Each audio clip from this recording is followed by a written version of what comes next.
Crypto Monday San Juan. Let me get a round of applause. Let me get a round of applause, please. Can we get a round of applause? Woo!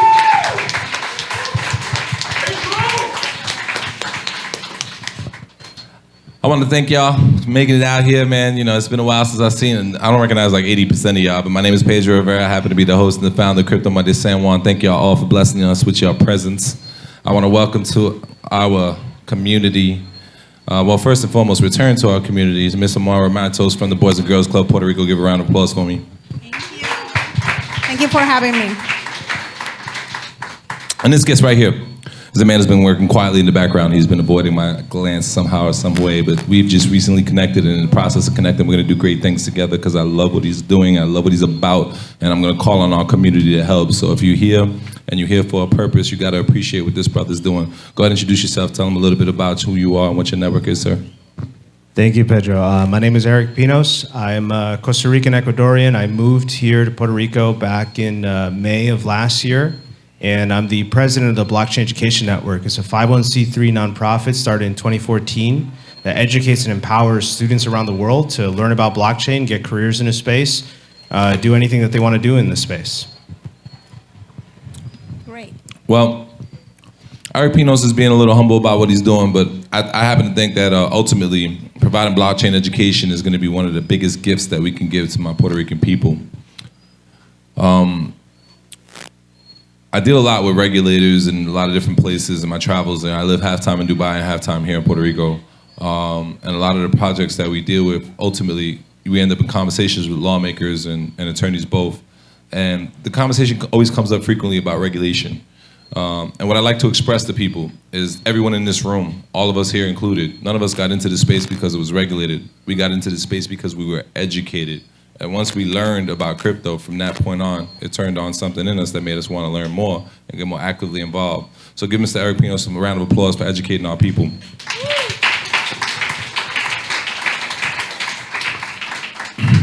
So with that being said, tell us a little bit about what you did recently, the Boys and Girls Club and the workshop you put on with them, because I'm very interested about it and how is it you went out there and worked with the club. Yeah, so when I got down here, one of the first groups of people that I met was the Boys and Girls Club. They had a booth here. They were here, they were talking. I went up and I talked to them.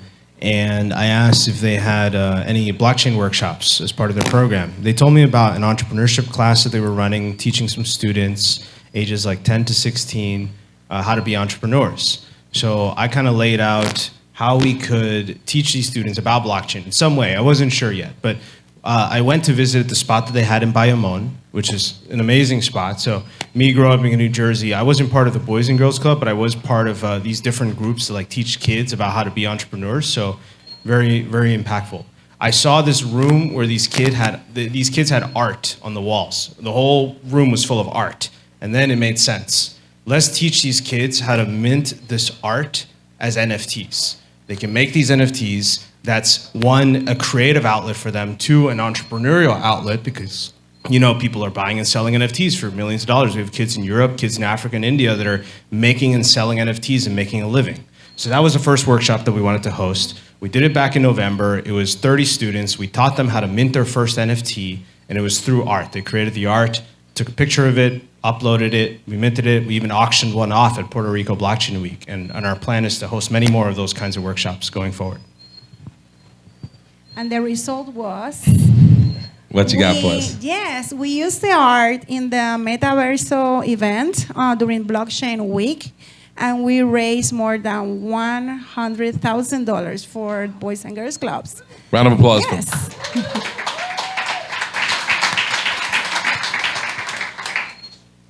So now we are planning a series of workshops using Ben. Go ahead. Yeah, so brings me to my next point. Ultimately, Ben, right, took call of action into his own hands, and he actually funded the first workshop out of his own pocket.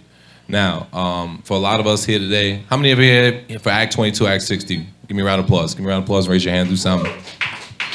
I know most of y'all. I know most of y'all didn't clap, it's all right. But at the same time, if you're only saving $10,000 a year in taxes, you made the wrong move. You probably should have stayed home. It's probably not worth it for you to be Act 60. But the overwhelming majority of us are saving a shit ton of money on capital gains.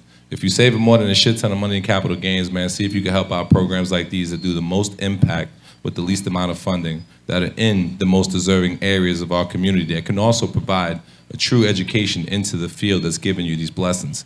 So I'm gonna call on our community, and I'm also gonna throw some bonuses out there. For everybody that gives them $5,000, $5,000 is 5 workshops. Everyone who gives them $5,000, I give you a free VIP ticket to Limitless in Dubai, March 18th. And then we could work it on down, but I want at least, how many workshops we said we needed? We need 10 for just to cover this year for the whole clubs. We need 10 workshops, so we need 10K. So we want to come out of here with 10K for this brother. So if you're interested in donating to the workshops, show some love. I'm gonna give him my first $1,000. Who's gonna work with me? Nobody? I got one in the back. I got 2,000. I got 3,000 there. We got 3,000. We got somebody else? Nobody else? For the Boys and Girls Club Puerto Rico? Show some love. I know we got some Bitcoin millionaires in here. I know Bitcoin prices are really struggling. I'll put in the money if they don't. No, I got you. We're gonna make sure. We got one back here too. We got a few guys. We'll get you rolling. We'll make sure you roll out of here the first 10K. So secondly, I wanted to give an update on what we did with the toy drive because the Boys and Girls Club, give me a round of applause if you participated in the toy drive last year, man. I really appreciate y'all. Thank you so much. There's a whole brand new community in here since last year, but I love all of y'all. What I want y'all to know is we do a few things here with Crypto Mondays San Juan. Number one, first and foremost, is you have my promise and my commitment to y'all. All our meetups will always be free. Secondly, you ain't gonna have nothing but quality up here. If they're sitting up here on the stage next to me, it's because they're doing amazing work, already done amazing work. We're not up here shilling tokens, and we're not up here throwing any pitch competitions for anybody. People who sponsor our events cannot buy my opinion. They could just sponsor our attention, and that goes past due diligence. So one thing you can see consistently over the course of the past few years, 4 of them actually, in Crypto Mondays San Juan, is we have nothing but amazing guests week after week after week after week after week. The back end of that, what I ask of my community is to support various things that we do within the community of Puerto Rico, and the reason why they give us all this amazing opportunity to be here and to show the love. So it's things like these that we do all so often that I expect my community to support full service because I don't charge at the door. And the kind of people that you'll meet in the crowd in my meetups are amazing people that typically you'll spend $1,000, $1,500 on your tickets to go to conferences to meet. So with that being said, let's talk about what we did for the toy drive in December. Yes, we did the toy drive on December 13th. Pedro was there. We had a Santa Claus. We give toys for kids. It was more than 100 kids in the club. And we served Christmas dinner, Puerto Rican Christmas dinner, of course. It was Christmas, so yeah. With the rest of the money, because it was because of the pandemic, we just had to limit, what we offer. So we are planning on do some repairs in Loiza Club. I have to, bring it because Pedro asked me what we need for to do the workshops. And okay, we need internet. Yes, you're right. We need tech. We need hardware. Yes. But in some of the clubs, the purest one like Loiza Club, we need a motor for the gate for safety. We need toilets. So we are using that, part of the toy drive money just to do that because it's part of the basic service. So that's one of the clubs that we really want to support. Then we did a press release on December 17 and Facebook promo of the toy drive because I know that crypto community needs positive support of what they are doing, and we had 2 great end of year campaign. Pedro was a great sponsor for us, so part of our revenues was for the first time because last year maybe was 0, and to this day it was 3% of our private income came in from crypto. So we produce impact report every month. We serve our food program. Maybe you don't know, but we have a food program. Every kid will not go with the empty belly every night. So we provide more than 40,000, hot plates, hot meals for the kids. We serve in December, 2,500 active members, and we have an adult program too. That's what we are doing with the workshops too, and it's 3,000. Kids. So yeah, it was really good. Thank you for your support. Yeah, so the Boys and Girls Club has 12 locations in Puerto Rico, and I believe you have 13,000 kids total Yes. on the entire island, and they're only in like some of the more like undeserved, underfunded communities in the island, and they have great, reach within the community. So the people that are looking to do real impact and do things like what Mr. Pinos is doing with education curriculum and so on and so forth, and have ideas on ways that we can reach out to our community and build the next generation of entrepreneurs and tech superstars, then please reach out to us, because that's what we want to do. We want to make sure that we're strengthening our relationship within our communities and we provide real world impact. Don't worry about the press that's negative. Sometimes some people that are frustrated are going to make the most noise, but the truth is you can't take things off the scoreboard once we put up real world numbers. And what do I mean by that? I'm sure all of us in here, we consume services, we have housekeepers, we have a variety of things that we do to stir the economy while we're living in Puerto Rico. The true impact that we're going to make is when we make the next generation of entrepreneurs, of people that are real tech superstars, that have real development and coding skills that can help build our future. That comes by a variety of steps. The Boys and Girls Club, in my mind, have great ample impact. They're a nonprofit. They're also 1101c, so your tax donations could actually be covered through that donation. And the way they're set up strategically on different parts of the island, it's a very clear path for us to roll out a lot of different education curriculum and different type of activities that we can partner with the youth in the various aspects of our community on the island. So as the year progresses, I'll be giving updates in both the social media channels and as well as when I come back to do live events. And we hope to do more Crypto Mondays at specific Boys and Girls Club locations on the island. I'm going to talk with a couple of friends of mine who are baseball players. Hopefully we can do like a charity softball game, things like that. And maybe do a variety of different type of events that we can get going with these guys. So do you have any questions, you guys, for blockchain education or Boys and Girls Club? Anybody in the audience?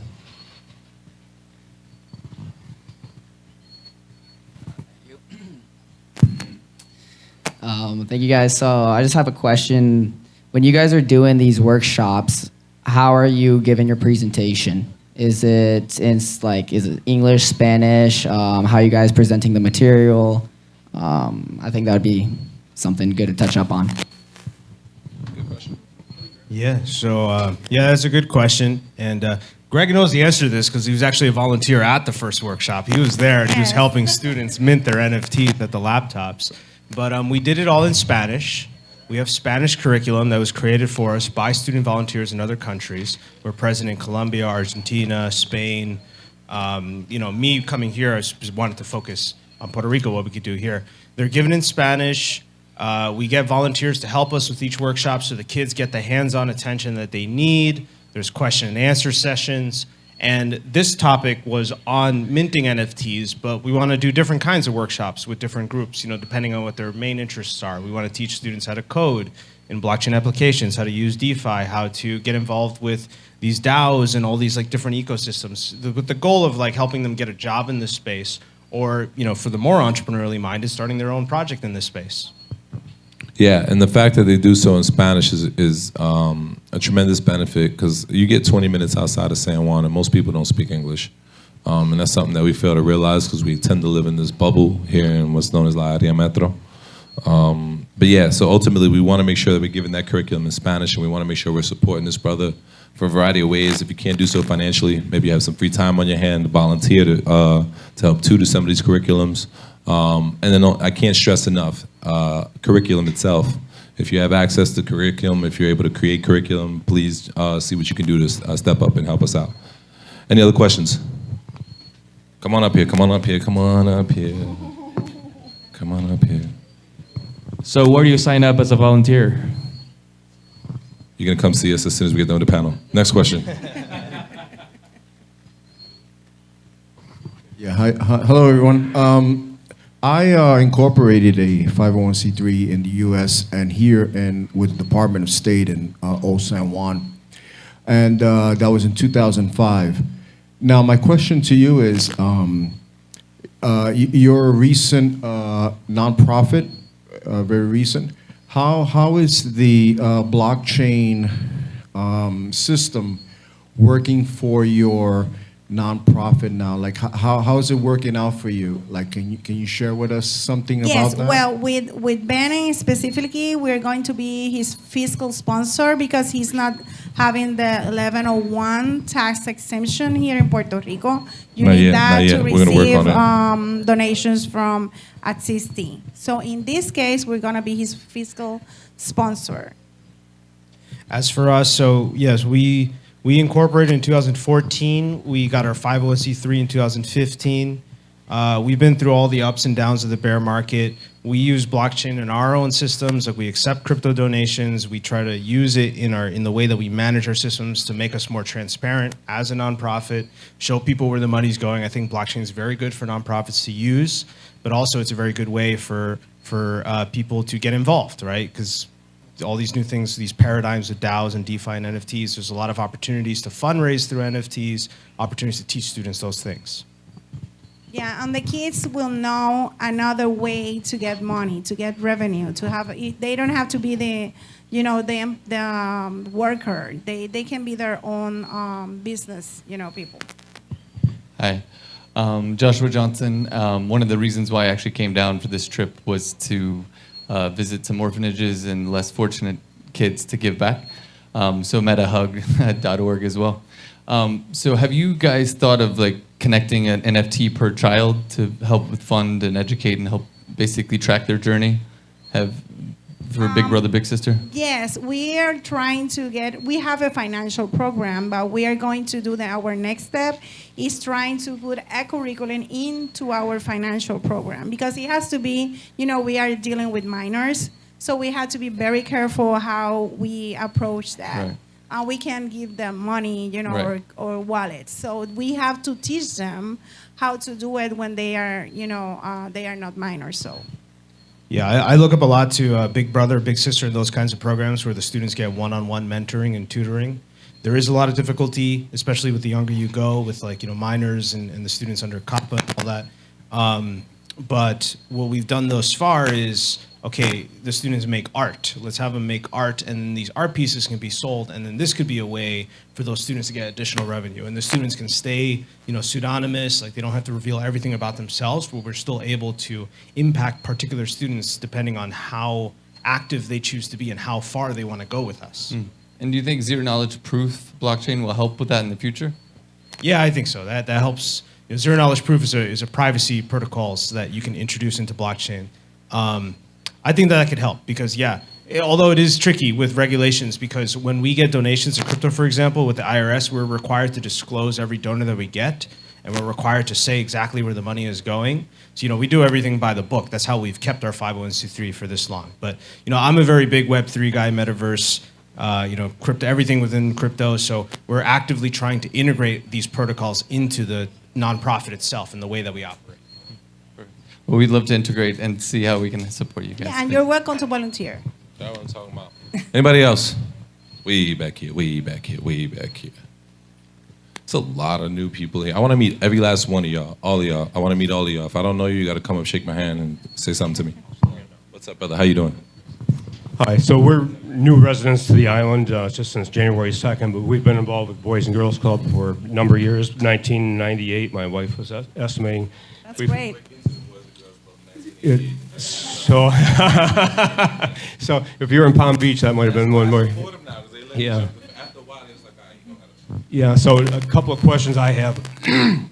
First of all, as part of Act 60, we're required to pay $10,000 minimum and $5,000 of qualifying ones through Puerto Rico, and then I guess $5,000 of our choosing. So with this would be okay, good. And then another question I had is back in Florida, Palm Beach area, it seemed like they used to have a lot of success holding fundraisers at country clubs, and I don't know if anybody has an into.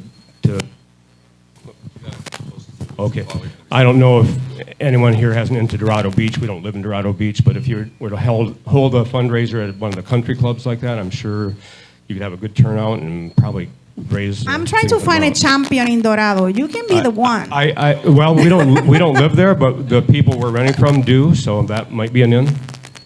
Perfect. We have some people in Dorado. We have a couple. We can connect, definitely. We have a couple. We'll get you going in a country club in Dorado, the Ritz-Carlton, something like that. Anybody else? Any other questions? You got questions? We got answers. There's a question over here.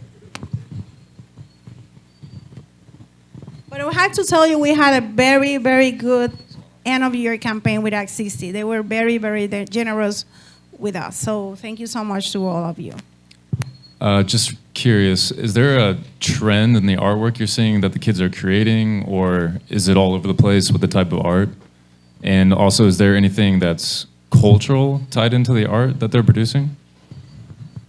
I think it was cultural. It was very pop cultural. A lot of students wanted to draw things that that they see on TV or like their favorite movie characters, which is interesting from our perspective because there's like copyright issues then with like selling it and auctioning it off. But as a creative exercise, the kids were very colorful. They wanted to draw it out and use, you know, we had the crayons, we had markers, and we had pencils, and most of the students used a lot of color in their art.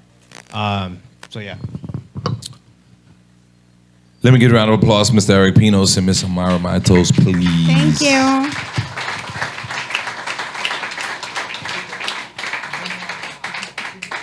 Okay, so I did the math, and there's about 100 of y'all in here. So if each of y'all give me $100, then we'll have all the money we need. But no, if you told me to give us some money, come reach out to us. I want to thank our guests. Give them one more round of applause, Thank man. you so Thank all much of for y'all, having man. I me. appreciate y'all. Also, our courses are open for anyone. So if you yourself want to learn how to mint NFTs, how to trade on DeFi, we just launched a new course on how to build virtual art galleries inside Decentraland and Sandbox. If you want to make metaverse experiences, I want all you to that's get with available. him. I want those on our website. We're going to make Amazing. sure we link them to his Okay, site. perfect. Get with that guy right there. He's going to put it on cryptomondays.org. Thank you. Let me get Mr. Invento con Julio up here real quick. I wanted to chat with him real quick. Let me just get his brother. Let me just get 1 minute. Give him Julio a round of applause, man. Julio. Come on over here, sir. Hello. Come on up here, Mr. Latin Wall Street. Latino Wall Street. Yeah. You know why I called you up here, sir? No. What the fuck's going on with the market, bro? What'd you do? I don't know.